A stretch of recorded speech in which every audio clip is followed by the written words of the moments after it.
اور اللہ نے پھر اکھڑوایا. اور آج فریڈم آف ایکسپریشن ایسا ہے کہ آج تلاوت ہو رہی ہوتی ہے تو ٹرمپ بھی بیٹھ کے سن رہا ہوتا ہے. کیوں؟ حالانکہ وہ کرسچن ہے. فریڈم آف ایکسپریشن آ گیا. آپ جائیں امریکہ میں، آپ کسی مارکیٹ میں مسلح ڈال کے نماز پڑھیں، کوئی آپ کو منع نہیں کرے گا. الٹا آپ کے ساتھ سیلفیاں بنا رہے ہوں گے کہ یہ کیا ہو رہا ہے. تو پہلے کوئی سوچ سکتا تھا کہ فرعون کے سامنے کوئی نماز پڑھتا؟ وہ جادوگروں نے ذرا سی بات کی، ایمان لے کے آئے تو میں تمہیں سولی دے دوں گا. تو یہ اسلام اس دور جدید کا خالق ہے، اور یہ دور جدید کو تخلیق جو اسلام نے دی ہے وہ قرآن کے ذریعے دی ہے. ایک علامہ وحید الدین خان صاحب ہیں انڈیا کے، 90+ ان کی ایج ہے. انہوں نے کتاب لکھی ہے اسلام دور جدید کا خالق. اسی ٹاپک کو ایڈریس کیا. کمال کی کتاب ہے وہ، اور پڑھنے سے تعلق رکھتی ہے. آپ گوگل سے اس کا PDF بھی ڈاؤن لوڈ کر سکتے ہیں، چھوٹی سی کتاب ہے. تو انگلش میں بھی ایک کتاب انہوں نے لکھی ہے گاڈ رائزز، خدا ابھرتا ہے. خدا پھر جو ابھرا ہے نا جی قرآن کے ذریعے. ٹھیک ہے، خدا کو تو خیر مخلوق کی ضرورت نہیں ہے، لیکن مخلوقات نے جو تماشا بنایا ہوا تھا نا، اس تماشے کو ہمیشہ کے لیے اللہ تعالیٰ نے اپنے پیغمبر امام اعظم سیدنا و مولانا محمد رسول اللہ صلی اللہ علیہ وآلہ وسلم کے ذریعے شرک کا خاتمہ کر کے قیامت تک کے لیے جو دین اسٹیبلش کیا اس کتاب کے ذریعے. اب یہ کتاب قیامت تک نبی الاسلام کا معجزہ ہے. تو یہ کتاب ہے سر جس نے دنیا پلٹ دی. اور یہ وہ کتاب ہے جو ہم صرف اپنی بچی کو جب رخصت کرنے لگتے ہیں نیچے سے گزارتے ہیں، ٹھیک ہے، اور چوم کے غلاف میں رکھ دیتے ہیں. اس سے زیادہ اس قرآن کو ہم کوئی اہمیت نہیں دیتے. حالانکہ یہ قرآن اس لیے نازل ہی نہیں ہوا ہوا، یہ تو ہماری کتاب زندگی ہے. لیکن ماشاءاللہ ایسی سازش اسلام کے خلاف کی ہے، کافروں نے نہیں، مسلمانوں نے پوری نیک نیتی کے ساتھ جنازہ نکالا دین کا، اور ایک سلوگن دے دیا قرآن نہیں ڈائریکٹ پڑھنا گمراہ ہو جاؤ گے. قرآن میں بڑی بڑی مشکل چیزیں ہیں، اس کو ہاتھ نہیں لگانا. یہ یہودی بات کرتے تو ہم کہتے ہیں یہ اللہ کے دشمن ہے. مسلمان کہہ رہے ہیں، ہم کہہ رہے ہیں بالکل صحیح کہہ رہے ہیں. وہ میرا کلپ آیا نا پچھلے، لیکن وہ جو ایک مولوی نے کہا ہے، ٹھیک ہے، تو وہ اسلام 360 کے اوپر جو اس نے حملہ کیا ہے، تو میرا کلپ بھی اس پہ ریکارڈ ہوا ہے. تو پہلے تو لوگ کہتے تھے یہ ہمیں باتیں کرتا ہے، اب تو ویڈیو پہ لوگ ریکارڈ کرا رہے ہیں کہ جی قرآن ڈائریکٹ نہیں پڑھنا، آپ گمراہ ہو جائیں گے. اچھا، آج تک آپ نے کبھی نہیں سنا یہ کہیں کہ فلاں مولوی کی کتاب ڈائریکٹ نہیں پڑھنی، آپ گمراہ ہو جائیں گے. یعنی مولوی کڈا سیاڑا ہے کہ اس کو طریقہ پتہ ہے کہ میں نے بات کیسے سمجھانی ہے، اور اس کو ایسی کتاب لکھنی بھی آتی ہے جو گمراہ نہ کرے. اور اللہ کو ایسی کتاب نہیں دینی آئی کہ جو گمراہ ہونے سے بچا لے. قرآن میں کہاں ہے کہ یہ گمراہ کرتا ہے؟ وہ تو اللہ نے ٹانٹ کیا کہ جو قرآن پہ ایمان نہیں لاتے وہ گمراہ ہوتے ہیں. جو ایمان لے آئیں اور بات مان لیں وہ کیسے گمراہ ہوں گے؟ یہ تو تعریف کی ہے انہوں نے.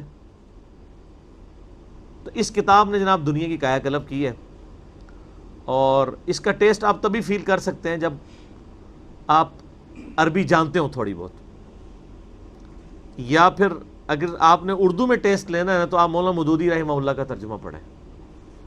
وہ اسی سوز و گداز کو ٹرانسلیٹ کرتا ہے اردو کے اندر. میں نے ابھی تک کسی اور بندے کے ترجمے کو نہیں دیکھا کہ جو ترجمے بڑے لوگوں نے کیا، احمد بریلوی صاحب نے، شریف تھانوی صاحب نے، ان دونوں کے ترجمے تو ویسے ہی وقت کے ساتھ ختم ہو گئے اس لحاظ سے کہ اس میں تو کئی الفاظ جو ہیں وہ پرانی اردو کے ہیں. ہمارے نئے بچوں کو تو سمجھ نہیں آتی یہ لکھا کیا ہوا ہے. ہم نے کئی سنگتیں ہلاک کر دیں. سنگتیں پتہ کسے کہتے ہیں؟ نہیں پتہ. کئی امتیں، انہوں نے امت کا ترجمہ سنگت کیا. اس زمانے میں وہ چلتا تھا، ٹھیک ہے. آج کل اگر آپ اعلیٰ حضرت کا یہ ترجمہ رکھیں تو لوگوں کو نہیں سمجھ آئے گی.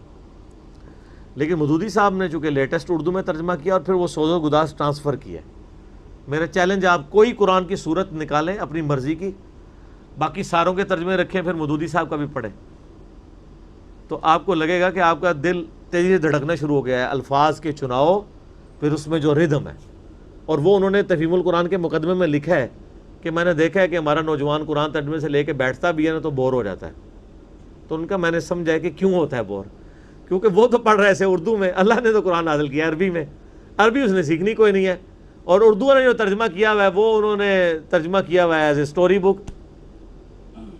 یہ تو کتاب زندگی ہے، یہ تو زندہ کتاب ہے، بلکہ مسلمانوں کی زندگی کا سبب ہے. صحیح مسلم میں حدیث ہے اللہ اس کتاب کی وجہ سے قوموں کو عروج دے گا، اور اس کتاب کی وجہ سے لوگوں کو، امتوں کو زوال دے گا. جس کو ڈاکٹر اقبال نے پھر شعر میں کہا، وہ زمانے میں معزز تھے مسلمان ہو کر اور تم خوار ہوئے تارک قرآن ہو کر. وہ زمانے میں معزز کون؟ صحابہ، اہل بیت، تابعین، تبع تابعین. اور تم خوار ہوئے کون؟ اسی. اور صرف اسی نہیں، ساڑھے بزرگ بھی. یہ نہ سمجھیے گا، ظاہر آپ تو ہم کہہ سکتے ہیں نا، ڈاکٹر اقبال کے زمانے میں انڈیا، پاکستان، بنگلہ دیش کے جتنے بابے ہیں زندہ تھے. آج تو کہہ سکتے ہیں مر گئے ہیں. ڈاکٹر اقبال جب یہ شعر کہہ رہا تھا تم خوار ہوئے تارک قرآن ہو کر، تو وہ خوار احمد ریلوی صاحب، اشرف تھانوی صاحب، یہ سارے لوگ زندہ تھے اس وقت، تو انہی کو ہی کہہ رہے تھے نا. حتیٰ کہ قرآن کے ترجمے کو بھی گناہ سمجھا گیا. یہ تو بہت بعد میں ترجمہ ہوا ہے، پہلا ترجمہ شاہ ولی اللہ دہلوی نے کیا.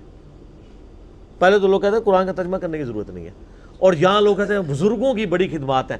ہم پوچھتے ہیں 1000 سال سے بزرگ یہاں بیٹھے ہوئے ہیں، کسی ایک بزرگ کا قرآن کا بخاری کا ترجمہ مجھے دکھا دیں کہ جی یہ سلطان بہو نے دیکھے نہیں قرآن کا ترجمہ کیا، یہ جی داتا صاحب نے بخاری شریف کا ترجمہ کیا. کیا انڈیا، پاکستان، بنگلہ دیش کے لوگوں کی زبان عربی تھی؟ فارسی تھی نا. تو کسی بزرگ کو توفیق نہیں ہوئی ہے کہ قرآن کا فارسی میں ترجمہ کر دے. اتنا بڑا چھکا میں نے مارا ہے کہ قیامت تک یہ روئیں گے. آندہ کو کہنا بزرگوں کی خدمات ہیں. ہمارے پرائم منسٹر صاحب بھی کہتے ہیں نا جی وہ فرید الدین گنج شکر کی بڑی تعلیم. فرید الدین گنج شکر صاحب نے کون سا قرآن کا ترجمہ کیا ہے؟ اگر کسی نے قرآن کا ترجمہ ہی نہیں کیا، بخاری مسلم کا ترجمہ ہی نہیں کیا، وہ کیا خدمات کرتا رہے؟ وہ اپنی تعلیمات دیتے رہے. صحیح غلط اس کا فیصلہ ہم نہیں کرتے، وہ تو پھر میں اور طرف چل پڑوں گا. صرف جو خدمات والا ڈونگ رچایا ہوا ہے نا وہ میں آپ کو بتا رہا ہوں. جتنوں کے مزار بنائے ہوئے ہیں آپ نے، کسی ایک کا ترجمہ دکھا دیں قرآن کا. تو یہ پھر انہوں نے جان بوجھ کے سیاست کی اسلام کے نام کے اوپر، اپنی باتیں کرواتے رہے. سر ان کو پتا تھا قرآن کا ترجمہ ہو گیا، سورہ زمر اور سورۃ الانعام اگر اردو میں آ گئی تو بابوں کو کس نے پوجنا ہے؟ سر بخاری کا اگر ترجمہ ہو گیا تو ساروں نے تو رفع الیدین سے نماز پڑھنی ہے، بابے سارے بغیر رفع الیدین والے نے. یہ وجہ تھی کہ بڑی ہوشیاری ہے انہوں نے. یہ نہ سمجھو پولے سمجھے، بہت ہوشیار سمجھے. اور دیکھ لینا پھر اب رزلٹ سامنے آ گیا. جدھر ترجمے ہوئے ہیں وہ کہنا نہیں پیو دادے تے ایتھے ہاتھ بندہ سی، اے ایتھے بندہ ہے، تو رزلٹ نکل آیا نا. اسی لیے بزرگ جو کام کرتے ہیں وہ حکمت سے خالی نہیں ہوتا.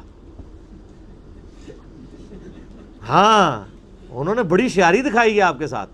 لیکن اللہ کا وعدہ ہے هو الذی ارسل رسولہ بالہدی ودین الحق لیظہرہ علی الدین کلہ.